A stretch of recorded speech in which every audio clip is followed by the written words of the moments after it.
오늘은 본문 말씀을 통해서 성도들이 감사하는데 그 감사의 궁극적 이유가 어디 있는가 하는 것을 중점적으로 살펴보기를 원합니다. 성령께서 저와 여러분의 심령 속에 역사하셔서 영적인 눈을 활짝 여시고 이 거룩한 이치를 보게 하시기를 원합니다. 특히 오늘 본문 12절에서 사도는 말하였습니다. 우리로 하여금 빛 가운데서 성도의 기업에 부분을 얻기에 합당하게 하신 아버지께 감사하게 하시기를 원하노라. 이 감사의 주제는 성경 전편에 두루 널리 퍼져 있는 주제입니다. 성경이 말하는 대로 믿는 하나님의 자녀들의 특성을 말하라면 반드시 감사가 들어가야 할 것입니다. 감사를 모르는 하나님의 자녀는 없습니다. 다 감사를 알고 있습니다. 물론 하나님의 자녀라도 삶의 무게의 압박을 느껴서 그 감사하는 것을 잊고 있을 수가 있습니다. 그러나 하나님의 말씀을 다시 들을 때 그 심령을 성령께서 소성시켜 주셔서 감사하게 하시는 것입니다. 이런 일이 오늘 일어나기를 바랍니다. 구약시대 율법을 통해서 주신 성전의 규례 중 여러 제사제도가 있는데 그 중에 감사제도 들어있습니다. 감사제, 감사의 제물을 드리도록 하셨습니다. 감사함으로 드리는 화목제 희생의 고기는 드리는 그날에 먹을 것이요 조금이라도 이튿날 아침까지 두지 말지니라. 감사함으로 드리는 화목제 희생이라 이렇게 말했어요. 또 신약의 사도들은 교회 성도들에게 보낸 편지에서 반드시 그 서두에 감사의 말을 하고 있습니다. 이 골로새서 1장에서도 3절에 우리가 너희를 위하여 기도할 때마다 하나님 곧 우리 주 예수 그리스도의 아버지께 감사하노라 그렇게 말했습니다. 우리 주 예수 그리스도의 아버지께 감사하노라. 사도가 이렇게 말하는 사도 혼자만 그랬다는 것이 아니라 모든 성도들 또 모든 주의 사랑하는 백성들 전체가 그렇게 해야 마땅하다는 것이죠. 감사는 은혜를 받은 자가 은혜를 준 자에게 고마워하는 마음의 정서입니다. 우리가 감사하다 그렇게 말하면 은혜를 준 것을 생각하면서 그 은혜를 베푼 자에게 고마움을 표현하는 것이죠. 시편 116편 12절에 여호와께서 내게 주신 모든 은혜를 무엇으로 보답할꼬? 한번 따라해봅시다. 여호와께서 내게 주신 모든 은혜를 무엇으로 보답할꼬? 자, 이것이 하나님의 자녀들 백성들의 감사의 내용이죠. 정말 하나님의 은혜를 받고 깨달은 사람은 반드시 하나님께 감사를 표현하게 되어 있습니다. 만일 그렇게 하지 않는다면 가장 앞뒤가 맞지 않는 일이고 짐승들이 일어나 그렇지 않은 사람들을 감사하지 않은 사람들을 정죄할 것입니다.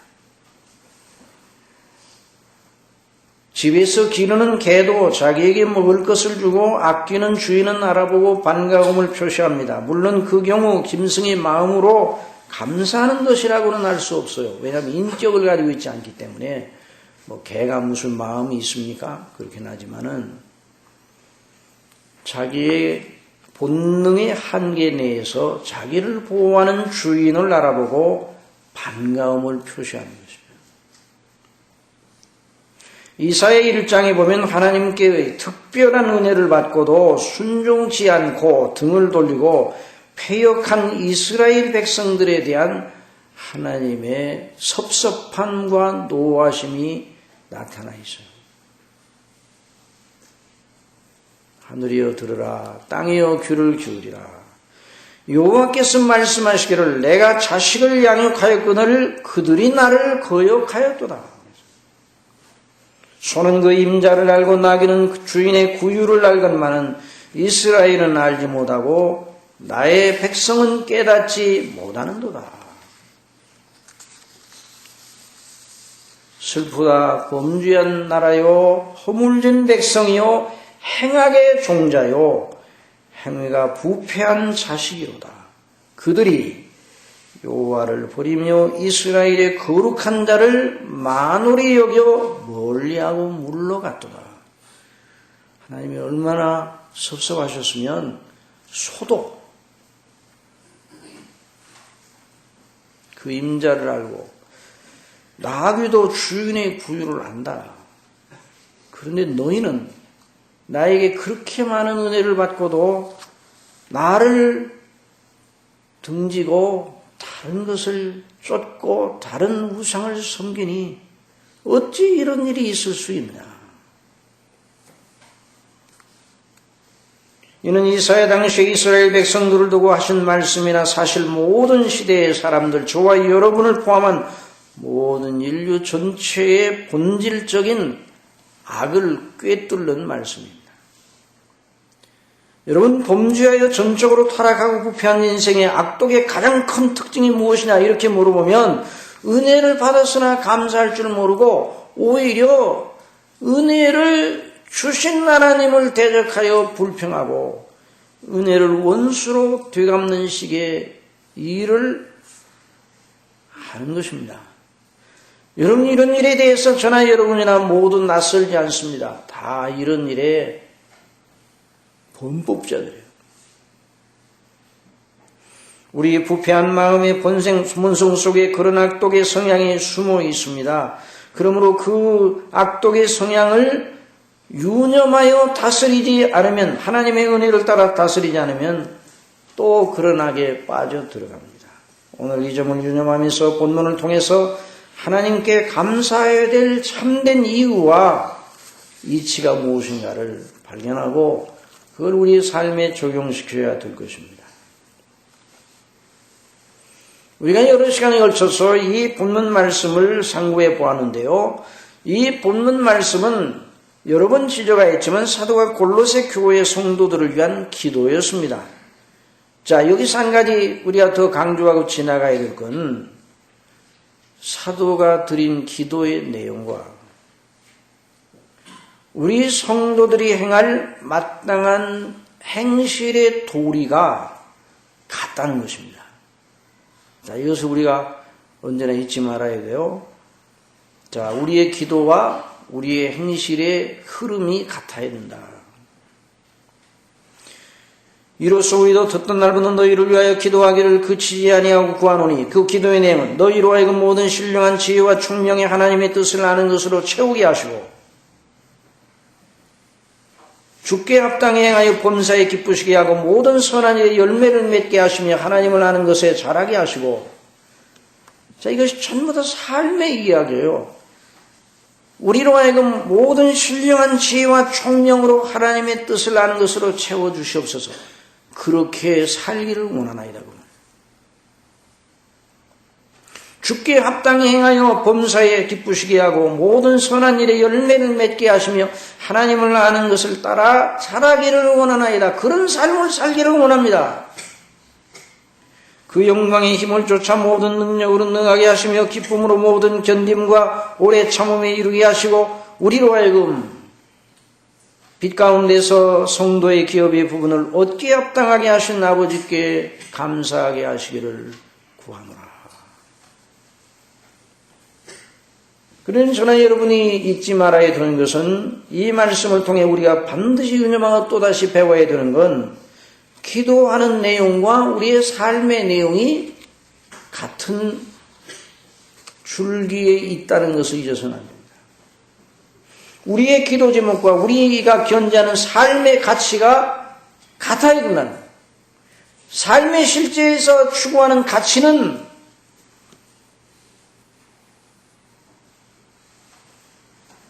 검정색인데 기도는 흰색이라면 앞뒤가 맞지 않는 거죠.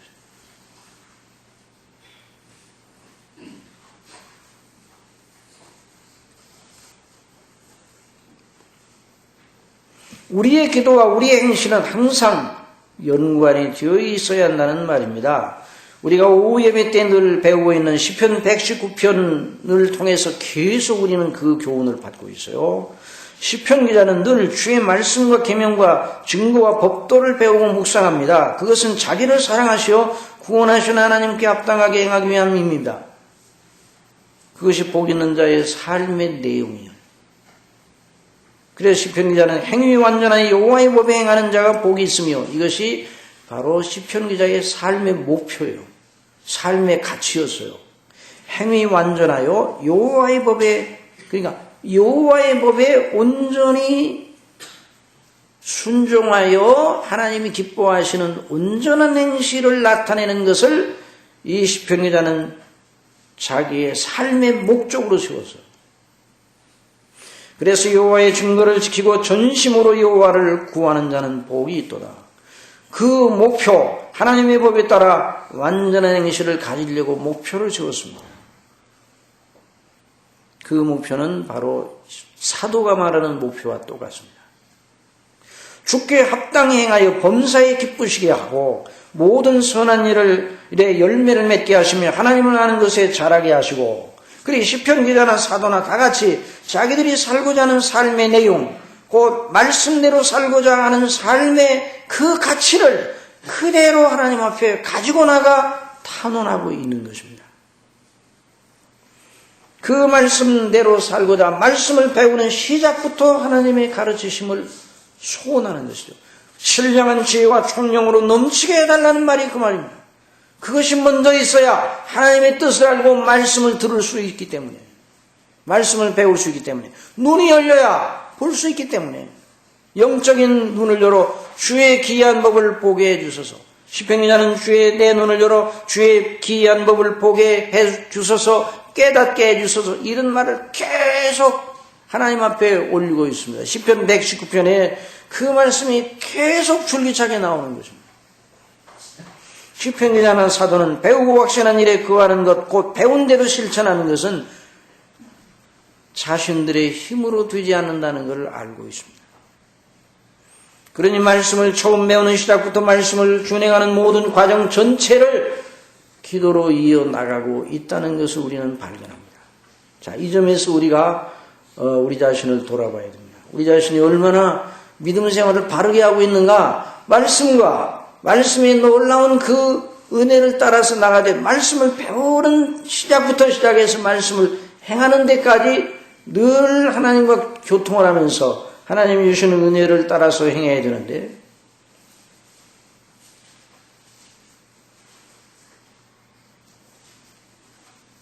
사도 바울도 나의 행하는 것을 내가 알지 못하느니 곧 원하는 이것은 행하지 아니하고 도리어 미워하는 것을 함이라. 만일 내가 원치 아니한 것을 하면 내가 이로 율법에 선한 것을 시인하노니 이제는 이것을 행하는 자가 내가 아니오 내 속에 거하는 죄니라. 그러니까 자기 자신도 이 죄성을 어찌할 수가 없어요.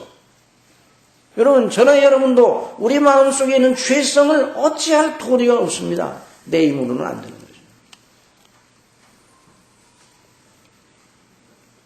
기도하지 않고 하나님의 은혜를 의지하지 않고 믿음 생활하는 건 기적 중에 기적입니다. 그 믿음이 떨어지지 않도록 성령께서 우리 속에 역사하시기 때문에 믿음이 있기는 하지만 그 영혼 상태가 그 은혜 속에서 파리한 은혜 속에서 강건해야 되는데 은혜가 잦아져 있으니까 파리한 생명의 상태. 그래서 늘 사도 바울은 성령님의 은혜를 구해서, 시편 기자는 하나님의 은혜와 전심으로 하나님의 은혜를 구했어요. 우리 모든 하나님의 자녀들은 필히 알고 있어야 합니다. 우리가 놓친 이 믿음의 고삐를 잡아야 되는데 말씀과 기도의 고삐를 잡아야 됩니다. 이걸 붙잡아야 돼요. 그래야 우리 영혼이 소생케 됩니다. 그래야 하나님의 뜻을 알고 그 뜻을 믿고 행할 능력을 얻게 되는 것입니다. 시편 기자는 행위 완전하여 하나님의 법에 행할 결심을 가지고 말씀을 배우되 묵상하되 혼자서가 아니라 하나님의 도우심과 은혜를 늘 의지하여 그 일을 하고 있습니다. 시편 119편 4절에 주께서 주의 법도로 명하사 우리로 근실히 지키게 하셨나이다. 내 길을 굳이 정하사 주의 율례를 지키게 하소서. 청년이 무엇으로 그 행실을 깨끗게 하리이까 주의 말씀을 따라 삼갈 것이니라. 내가 전심으로 주를 찾아싸우니 주의 계명에서 떠나지 말게 하소서. 기도하고 있어요. 주의 계명에서 안 떠나려고 애를 씁니다. 그런데 내 힘으로는 안 되니 주께서 은혜를 주셔서 떠나지 말게 하소서. 내가 주께 범죄치 아니하리 하여 주의 말씀을 내 마음에 두었나이다. 찬송을 받으시려고 하여 주의 율례를 내게 가르치소서. 나로 주의 법도의 길을 깨닫게 하소서. 그리하시면 내가 주의 기사를 묵상하리이다. 나로 깨닫게 하소서. 내가 주의 법을 준행하며 전심으로 지키리이다.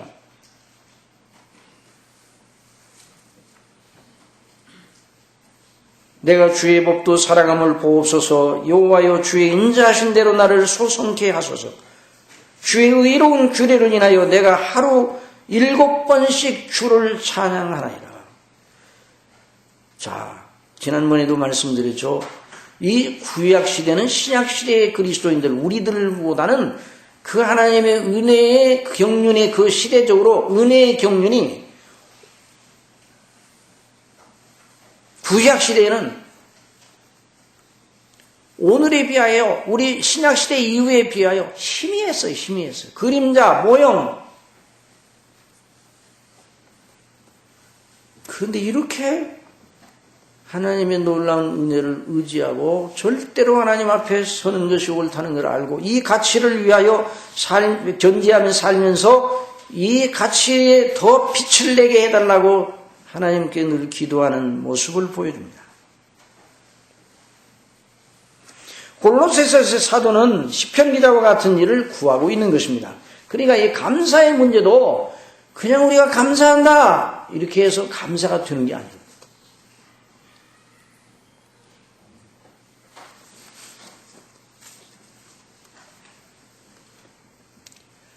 저와 여러분이 다시 한번 오늘 우리 하나님 앞에 경배 드리면서 다시 그것을 되찾아야 됩니다. 말씀을 우리 마음속에 두는 일을 생명처럼 여겨야 합니다. 그리고 그 말씀대로 살아가는 걸 최고의 가치로 여겨야 됩니다.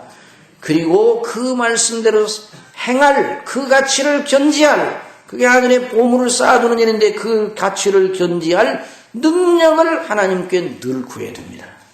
그래서 이 골로새서에서 사도 바울이 신령한 지혜와 하나님의 뜻을 아는 것으로 채우게 하시고 주께 합당히 행하여 그렇게 범사에 기쁘시게 하기를 원합니다. 그래놓고 바로 그 영광의 힘을 쫓아 모든 능력으로 능하게 하시며 이렇게 말하고 있습니다. 이 사도 바울이 내게 능력 주시는 자 안에서 모든 걸 할 수 있다는 그 말은 초인이 된다는 말이 아니에요. 그 말이 아니라 하나님께서 내게 맡기신 사명과 하나님의 뜻을 준행하는 일에 있어서 하나님의 능력을 주시면 그 능력을 의지하여 비로소 행할 자가 될 수 있다는 그런 말이죠. 그래서 우리가 늘 그 은혜의 능력을 의지해야 됩니다. 여러분 말씀이 육신이 되어 우리 가운데 가심에 우리가 그 영광을 보니 아버지 독생자의 영광이요 은혜와 진리가 충만하더라. 우리가 다 그 충만한 데서 받으니 은혜 위에 은혜로라. 우리가 그 충만한 데서 받고 또 받아야 합니다. 그래서 이 말씀을 늘 마음속에 두고 하나님의 말씀을 두고 늘 하나님의 말씀을 붙잡고 살기를 원하고 그대로 살 수 있는 은혜를 달라고 하나님 앞에 기도해야 되는데 이런 면에서 우리가 얼마나 나태하고 떨어져 있는지를 다시 한번 생각하고 우리 하나님의 주시는 은혜로 회복의 은혜, 다시 회개의 은혜, 다시 소성케 되는 그런 은혜를 구해야 됩니다. 그래서 이 삶의 내용을 기도로 가지고 있습니다.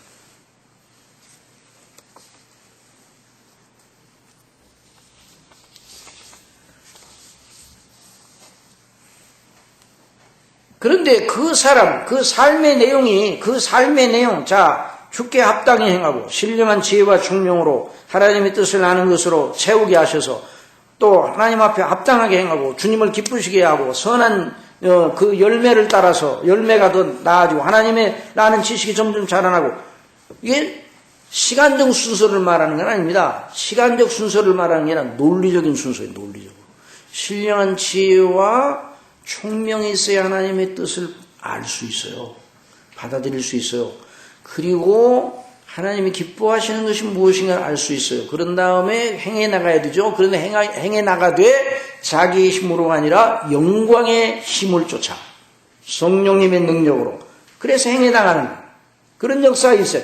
그런 역사가 있어야 비로소 하나님이 기뻐하는 삶을 견지할 수 있다는 말이에요. 그런데 그 그렇게 하나님을 기뻐하는 사람이 나타내는 특성이 뭔가, 그 삶의 그런 가치를 견지하는, 그런 하나님 기뻐하시는 삶의 그 행실을 나타내는 그런 사람의 특성, 그 기초가 무엇이고 그 절정이 무엇인가, 그 전체를 붙들고 있는 기본이 무엇이고 그 행실의 클라이막스가 무엇인가. 12절의 말씀입니다. 다 같이 한번 읽어보세요. 다 같이 시작. 우리로 하여금 빛 가운데서 성도의 기업의 부분을 얻게 합당하게 하신 아버지께 감사하게 하시기를 원하노라. 이것이 바로 성도의 삶 전체, 성도의 추구하는 가치 전체를 받쳐주기는 기본이고, 이런 삶의 가치를 추구하는 사람이 늘 보여주는 영광스러운 특성이 무엇인가? 12절의 말씀입니다.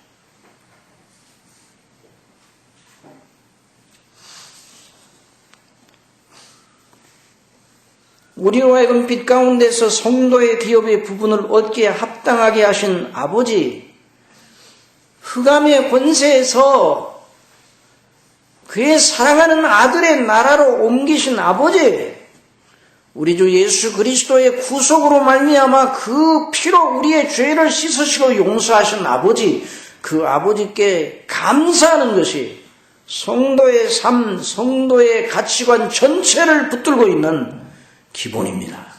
그리고 절정입니다. 그래서 왜 감사하게 합당하게 하신 아버지께 감사하게 하시기를 원하노라를 맨 뒤에다 놨는가? 앞에다 놔야 되는데.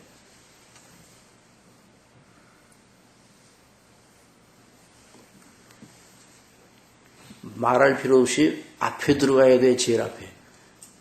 또 맨 마지막에 들어가야 돼. 그리고 항상 가운데 있어야 돼요. 알파와 오메가입니다. 저와 여러분이 그리스도 예수님 안에서 하나님의 주시는 영원한 구원을 얻고 영생을 얻은 것이 저와 여러분이 하나님 앞에 마땅히 행할 그 모든 것을 붙들고 있는 뿌리입니다. 열매입니다. 이것이 빠지면은 다 빠진 거예요.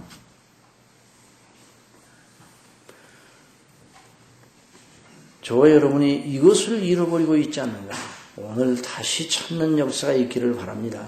성령께서 오늘 이 말씀을 통해 우리 이 심령의 이지러진 이 부분을 다시 회복해 주시기를 바랍니다. 여러분, 세상에 속한 사람들도 감사하다는 말을 많이 합니다. 세상에 속한 사람들도 감사하다 그런 말, 하도 감사하다는 말을 많이 하니까 진짜 감사해서 감사하는지 그냥 감사하다고 그러는지 일상화가 되었으면, 정치인들이 연설 끝에 감사합니다. 정말로 감사하는 거예요. 그러나 우리 그리스도인들이, 하나님의 자녀들이 감사하다 할 때에는 그 뿌리가 다른 사람들이 감사하다는 것과 달라야 된다는 말입니다. 감사는 은혜에 대한 반응이죠. 그럼 어떤 은혜? 저와 여러분이 어떤 은혜, 항상 기억해야 할 은혜, 어떤 처제든지 기억해야 할 은혜, 꿈에도 잊지 않아야 될 은혜, 평생 기억하고 견지하고 있어야 될 은혜, 영원히 잊지 못할 은혜, 우리가 죽을 때 마지막 숨을 들여 마셨다가 내쉬는 그 마지막 호흡을 할 때도 잊지 말아야 되는 은혜, 그것을 붙들고 거기에 따라 감사하는 사람이 살아있는 사람입니다. 그 사람이 죽어도 사는 사람입니다. 그 사람이 영원히 죽지 아니한 사람입니다. 왜? 그 사람은 뭘로 지금 감사하고 있습니까? 우리로 하여금, 나로 하여금 빛 가운데서 성도의 기업을, 부분을 얻기에 합당하게 하신 우리 아버지께 감사하노라. 그렇게 말하고 있기 때문에 그걸 믿는 사람이에요. 아버지께서 나를 흑암의 권세에서 건져내사 아버지의 사랑의 아들 곧 우리 주 예수 그리스도의 나라로 옮기셨으니 우리 주 예수님 안에서 내가 구속 곧 죄의 사함을 얻었도다. 이걸로 인하여 늘 마음속에 감사하고 있는 사람, 이 사람이 정말 하나님이 기뻐하는 사람입니다. 이 은혜를 떠나지 말아야 됩니다. 이 대목의 말씀은 우리가 아무 공로 없고 오직 하나님 앞에 죄밖에 없고 의인은 하나도 없고 영원히 하나님의 무서운 심판을 받아야 되는데, 지옥 형벌을 받아야 되는데, 그런 우리를 온전히 건져내 있어서 흑암의 권세에서 건져내어 하나님의 사랑하는 아들의 나라로 옮기셔서 다시는 옮겨진 상태에서 다시 흑암의 권세로 들어가지 못하게 하셨다는 말이에요. 이걸 잊지 말아야 돼요. 이걸 감사해요. 우리가 하나님 앞에 부르심을 받을 때 이 세상 떠나게 되는 날이 오게 될 것입니다. 그때 이 대목의 말씀을 붙들고, 오늘 들은 이 말씀을 붙들고 하나님 앞에 담대한 마음을 가지는 사람은 복이 있습니다. 만일 하늘 천국문의 천사들이 우리더러 네가 하나님의 자녀가 되는 표지를 내놓으라 그렇게 말하면 이 대목의 말씀을 들이대면 됩니다. 여기에 써 있는 대로 아버지께서 나를 그리스도 안에서 구원하여 주셨어요. 나는 빛 가운데 천국의 영광을 누릴 자격이 하나도 없고 성도의 몫을 차지할 만한 자격이 하나도 없지만, 그 의가 하나도 없지만 내가 어찌 죄밖에 없는 내가 완전한 하나님이 요구하시는 완전한 의를 내놓을 수 있겠습니까? 그렇지만은 하나님께서 그 아들 안에서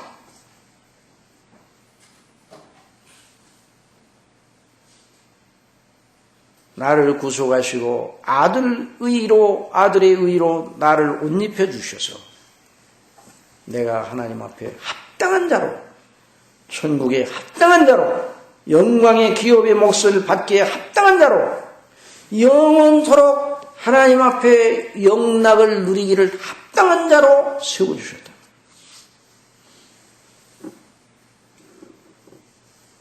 이걸 항상 감사해요.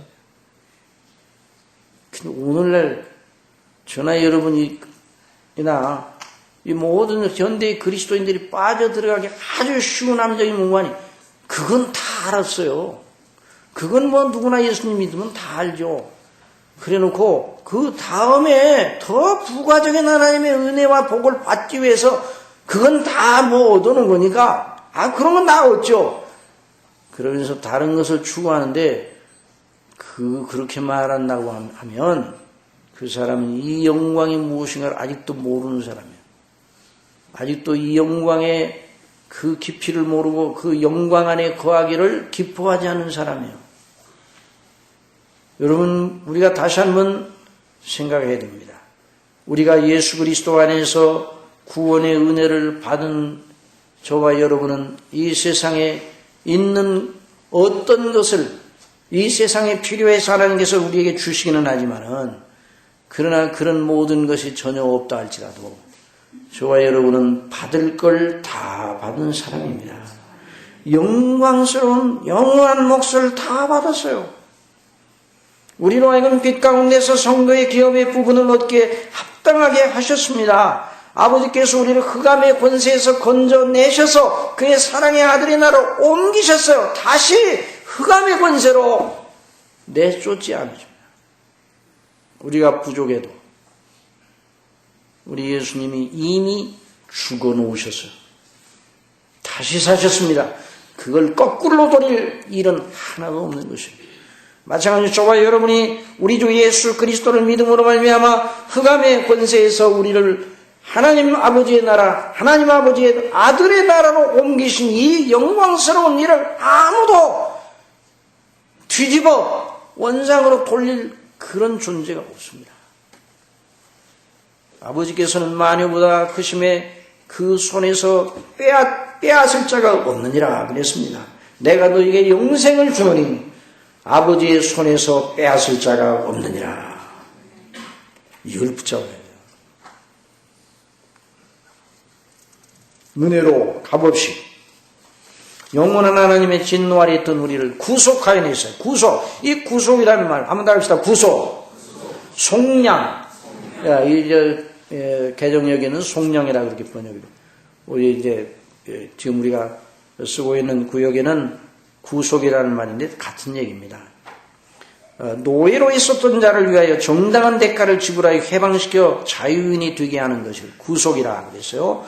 또 조상적부터 내려오던 토지를 빚 때문에 잡혀 남의 손에 넘겨졌습니다. 그런데 그 토지를 다시 찾아올 수만 있다면 그 정당한 값을 지불하고 다시 찾아올 때 그 값을 구속이라고 했습니다. 또 속량은 종된 사람의 몸값을 지불하고 자유케 한다. 이런 개념이 속량. 우리나라에도 이전에 그 노비들을 이제 돈을 주고 사가지고 이제 노비의 신분에서 벗어나게 할 때 속량이라는 말을 썼습니다. 하나님의 아들 우리 주 예수 그리스도께서 우리 죄의 싹과 그에 속한 모든 형벌에서 우리를 건지시기에 필요한 대가를 다 지불하셨다는 거예요. 예수 그리스도의 구속이라는 건 우리가 죄에서 구원받기에 필요한 모든 값을 다 지불하셨다는 말입니다. 이걸 언제나 잊지 말아야 돼요. 너희가 알거니와 너희 조상의 유전한 망령된 행실에서 구속된 것은 은이나 음같이 없어질 것으로 한 것이요. 이 말 이렇게 말할 수 있어요. 너희 조상의 유전한 망령된 행실에 속해 있는 너희를 구원하려 하시려고 값을 지불하였는데 은이나 금같이 없어질 것으로 지불한 것이 아니라 오직 흠없고 점없는 어린 양 같은 그리스도의 보배로운 피로 한 것이니라. 이것이 바로 저와 여러분의 영원히 저와 여러분을 영원히 당신의 나라로 당신의 품 안으로 안기 위해서 아버지께서 아들을 통해 지불하신 것입니다. 너무 놀라운 것입니다. 그는 창세전부터 미리 알리신 바 된 자나 이 말세에 너희를 위하여 나타내신 바 되었으니 너희는 너를 죽은 자 가운데 살리시고 영광을 주신 하나님을 그리스도로 말미암아 믿는 자니 너희 믿음과 소망이 하나님께 있게 하시느니라. 모든 사람이 죄를 범하였으며 하나님의 영광에 이르지 못하더니 그리스도 예수 안에는 구속으로 말미암아 하나님의 은혜로 값없이 의롭다 하심을 얻은 자 되었느니라. 이것이 바로 그리스도인의 영원한 항상 영원히 감사해야 할 충분하고 완전한 유일한 조건입니다. 항상 감사해야 돼요. 항상 감사. 영원한 감사. 그 근거가 무엇입니까? 우리 주 예수 그리스도 안에서 우리를 대속하신 그 놀라운 은혜입니다. 이걸 붙들어야 어떤 경우에도 감사할 수가 있습니다. 여러분, 사도가 이 편지를 이 골로새 사람들에게 성도들에게 보낼 때 그들이 처한 어려운 박해 상황을 몰랐던 것이 아니에요. 엄청난 박해를 받고 있어서 얼마나 고통을 나가고 있는지 몰라요. 또 자기 자신도 차디찬 옥중 고통 속에 있었습니다. 그러니 거기서 감사할 이유가 있겠어요? 언뜻 보기에 옥에 갇혀 있던 사도 바울이 감사한다면 그 감옥의 간수들이 참 불쌍한 사람이네. 어찌 감사가 나오나 저런 처지에서 이렇게 속으로 비웃었을지 몰라요. 그러나 사도 바울이나 골로새 성도들이 믿음으로 하나님 앞에 늘 감사하고 있는 이유, 절대적인 이유를 모르기 때문에 그렇게 생각하고 있는 것이죠.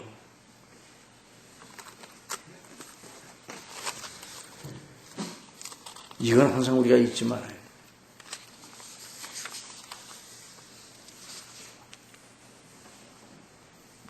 아버지께 감사하게 하시기를 원하노라.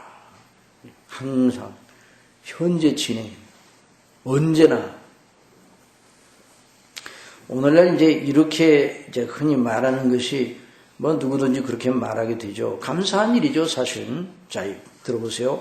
하나님께서 우리에게 주신 은혜가 얼마나 큰가. 우리나라가 이전에는 정말로 못 살았는데,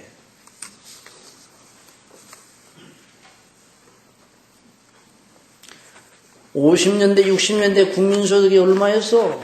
그런데 지금 2만 달러, 3만 달러 가까이 돼 가는데, 그때는 보리밥도 제대로 못 먹었어. 그런데 이제는 보리밥이 귀한 진귀식품이 되었어.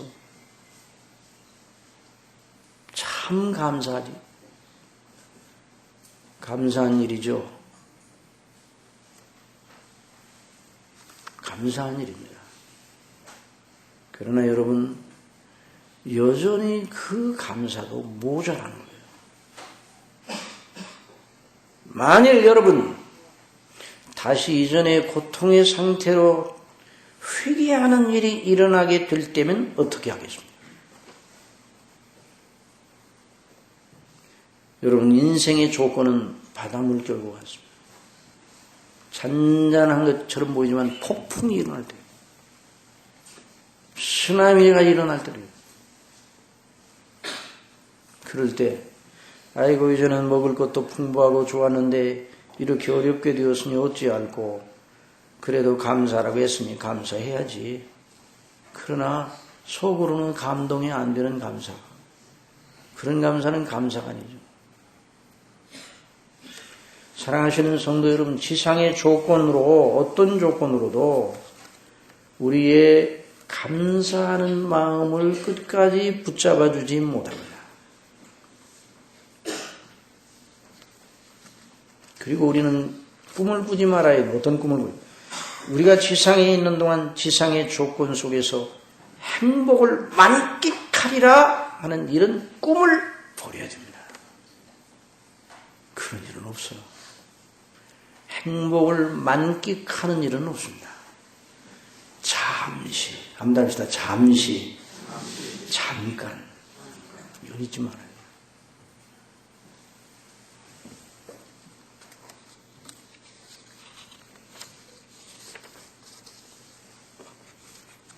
그러다가 지상 조건의 끝은 죽음입니다. 내가 얼굴에 땀이 흘러야 식물을 먹고 필경은 흙으로 돌아가리니 그 속에서 내가 취함을 입었음이라. 너는 흙이니 흙으로 돌아갈 것이니라 하시니라. 그 다음에는 영원한 운명을 결정하는 하나님의 심판이 기다리고 있어요. 그러니까 인생 조건의 표면을 보면 안 되는 거죠. 인생 조건의 영원한 인생 조건을 봐야 돼요. 영원한 인생 조건은 뭐예요? 하나님과의 영원한 관계예요. 그걸 모르면 몇 조원대의 재산을 가진 세계의 대부호라도 처량하기 이를 데 없고,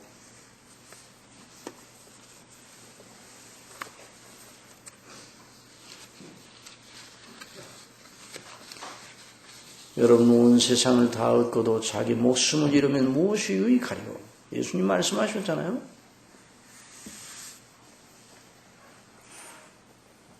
지상의 조건 때문에 울고 웃는 일은 결국 성경이 말하는 요점은 아닙니다. 성경이 말하는 요점은 영원히 웃는 길을 택하라고 말하고 있어요.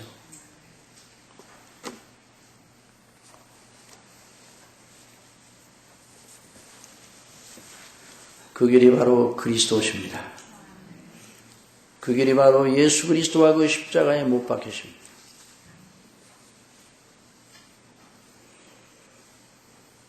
지상적인 조건 때문에 울고 있는 이들을 위해 위로해 주는 거 나쁜 것이 아닙니다. 그러나 교회의 본문은 그보다 훨씬 높습니다.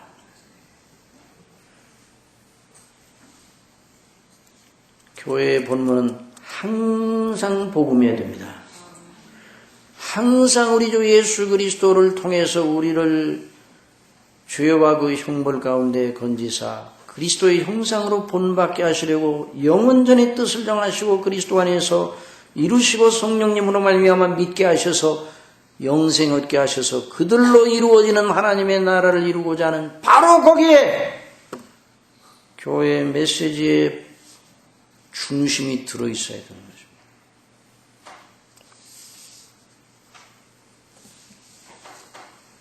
정말 저나 여러분 무엇이 저와 여러분을 영원한 위로가 되겠습니까? 우리로 하여금 빛 가운데서 성도의 기업의 부분을 얻기에 합당하게 하신 우리 아버지 하나님, 우리를 흑암의 권세에서 건져내서 그의 사랑의 아들을 옮기신 아버지, 그 아들 예수님 안에서 우리로 죄사함을 얻고 의롭다 하심을 받게 하신 이 아버지, 이 아버지께 늘 모든 상황 속에서 하나님께 감사하고 그것 때문에 그 놀라운 사실 때문에 위로를 받고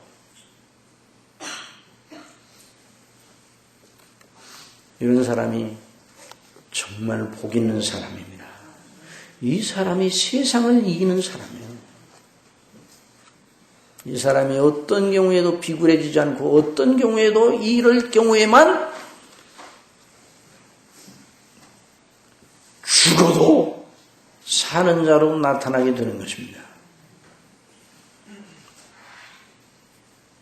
그럼 이렇게 말하면 이제 어떤 분이 이렇게 말합니다.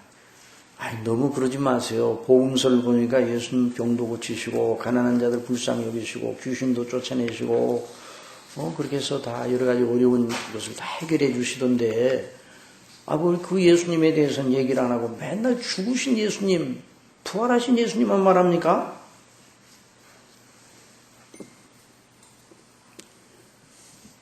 물론 하나님께서 우리의 몸을 입고 있기 때문에 몸에 필요한 것도 주시고 때에 따라 주시고 우리의 병도 치료해 주시고 우리가 이렇게 건강하게 살아가는 것도 하나님의 주신 은혜예요. 그거는 너무나 지당한 말이죠. 그러나 여러분 이 성경의 중심을 알아야 돼요. 성경의 중심.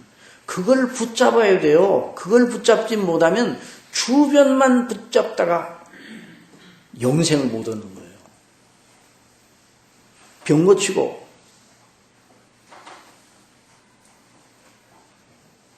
이적을 행하고 귀신을 쫓아내고 이런 일도 하나님이 허락하시면 또 일어나기도 하고 또 오늘날 우리가 이렇게 건강하게 사는 것도 기적이에요. 우리를 죽이는 요소가 얼마나 많아요. 우리의 건강을 한꺼번에 없애버릴 수 있는 그런 그 세균들이 얼마나 많느냐고요. 그런데도 하나님께서 우리를 보존하셔서 이렇게 살고 있다는 것이 하나님의 은혜입니다.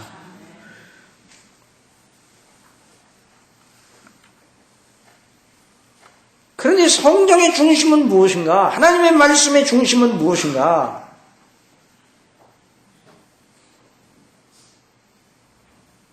그에 대한 바른 복음서의 예수님을 바르게 해석할 수 있는 열쇠는 어디 있는가?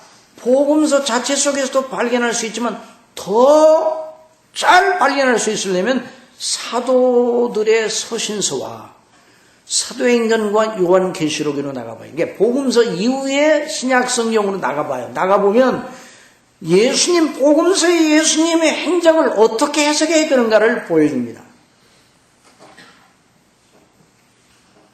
사도들의 메시지는 병을 고치시고 귀신을 쫓아내시고 불쌍한 자들을 건지신 그 주님이 바로 하나님의 아들 그리스도시고 그분이 죽으신 것이 영원히 살리신 것이고 그분의 다시 사심이 영원한 부활의 약속임을 증거하고 있는 것입니다. 그러니까 사도들의 메시지의 중심은 항상 예수 그리스도 하나님의 아들이 우리 죄를 위하여 십자가에 못 박혀 죽으시고 다시 사셨다는, 그리고 그걸 통해서 우리를 영원히 영화롭게 하셨다는, 거기에다 사도의 메시지가 담겨져 있는 거예요. 이게 바로 성경의 중심입니다. 이걸 잊어서는 안 되는 거예요. 그럼 사도들의 서신이 어떻게 해서 나오는가? 성령님으로 말미암아 성령님께서 가르쳐 주셔서 예수님의 행적과 죽으심과 부활하심에 대한 바른 해석을 하도록 성령께서 가르쳐 주셔서, 그래서 여러분 복음서를 누가 썼는가? 사도들이 썼잖아요. 사도적 인물들이 썼는데 복음서를 언제 썼는가? 성령님 받고 나서 복음서를 썼어요. 그러니까 복음서와 사도들의 서신을 함께 서로 종합해 봄으로 말미암아 그 메시지 중심은 예수 그리스도를 믿음으로 말미암아 영생을 얻는 데 있습니다. 죄 사함 받는 데 있습니다. 의롭다 하심을 받고 하나님의 영원한 자녀가 되는 데 있어요. 그러니까 이것을 큰 마음속에 묵상하고 거기서 감사의 샘물을 마셔야, 은혜의 샘물을 마셔야 그 사람이 늘 감사할 수 있습니다. 어려울 때도 감사할 수 있습니다. 고통스러울 때도 감사할 수 있습니다. 그리고 이 세상을 떠나게 되는 그 연약한 순간이, 가장 파리한 순간은 연약한 순간 아니에요? 그 영적인 싸움이 치열하게 벌어질 때에 마귀가 와서 우리를 낙심케 하고 지금 현재 있는 처해 있는 이 상황이 얼마나 어려운가. 그러니까 하나님이 너를 사랑하시면 왜 이런 고통 중에 놔두냐, 이렇게 말할지라도 마귀를 향해 마귀야 사단에 물러가라. 우리 주 예수 그리스도의 피로 말미암아 내가 구속함을 받았고 하나님의 자녀가 되었고 영원한 나라가 네 앞에 있도다라고 말할 수가 있는 겁니다. 이런 사람이 늘 감사할 수가 있어요. 그러니까 우리 성도들의 감사는 구원받은 감사, 영생 얻은 감사입니다. 이걸 잊어서는 안 돼. 이걸 잊으면 그리스도인의 모든 행실 전체 체계가 다 무너지는 거예요. 신령한 지혜와 총명도 그걸 하는 데 있는 거예요. 하나님의 뜻도 거기에 있는 거예요. 주께 합당히 행하는 것도 바로 하나님의 아들 그리스도의 형상을 본받는 것이죠. 그래서 하나님의 뜻을 알고 하나님의 영광을 알고 그러면서 하나님과의 교제가 이루어지는 거예요. 영생은 그 참 유일하신 하나님과 그 보내신 자 예수 그리스도를 아는 것이라고 말씀을 했습니다. 이런 감사의 그 샘이 저와 여러분의 심령 속에 터지기를 바랍니다. 어떤 경우에도 여러분들이 삶의 여러 과정 속에 이것도 하고 저것도 해야 되는데 어떤 경우에도 항상 중심은 내가 예수 그리스도로 말미암아 죄사함을 받고 의롭다 하심을 받고 하나님의 자녀가 되고 영생을 얻고 영원한 하나님 나라의 기업을 물려받는 상속자가 되었다. 그래서 늘 감사한다. 이렇게 하면 어떻게 하나님 앞에 행할 바를 알기 시작하고 그런 가운데서 하나님과 교통할 때 하나님이 기뻐하는 바를 행할 수 있는 이런 능력을 더하여 주시는 겁니다. 이런 귀한 역사가 넘치기를 바랍니다. 기도하겠습니다. 사랑하시는 아버지 하나님 감사합니다. 주님의 은혜로 저희들을 사랑하시되 그리스도 예수님 안에서 영원전에 사랑하시고 그리스도 예수님 안에서 택하시고 아들로 삼으실 걸 예정하시고 그리스도 예수님 십자가를 치실 때 우리의 모든 이름 우리의 죄짐을 다 짊어지시고 우리 대신 십자가에 못 박혀 죽으셔 그 피로 우리의 죄를 다 씻으시고 그리스도의 의로 우리를 덧입혀 주셔서 의롭다 하신 우리 아버지 하나님, 늘 이 아버지께 감사하는 저희들이 되게 하여 주옵소서. 성령님으로 말미암아 날마다 우리 아버지께 감사하며 우리 아버지의 그 은혜에 늘 감사하여 아버지께서 내게 주신 은혜를 무엇으로 보답할꼬 하는 이런 믿음을 가지고 늘 나가게 해주시고 구원의 잔을 들고 하나님의 많은 백성들 앞에서 나의 소원을 갚으리로다 라고 말했던 시편 기자와 같이 저희들도 그렇게 하게 하여 주옵소서. 삶의 구비마다 우리를 압박하고 우리를 고통스럽게 하고 우리로 낙담케 하는 요소들이 얼마나 많은지요. 그럴 때마다 오늘 주신 말씀을 생각하고 감사하게 하여 주옵소서. 찬미 부르게 하여 주옵소서. 아버지의 이름을 높이게 하여 주옵소서. 그러면 이길 줄 믿사오니 성령님 주장하여 주옵소서. 예수님의 이름으로 기도드립니다.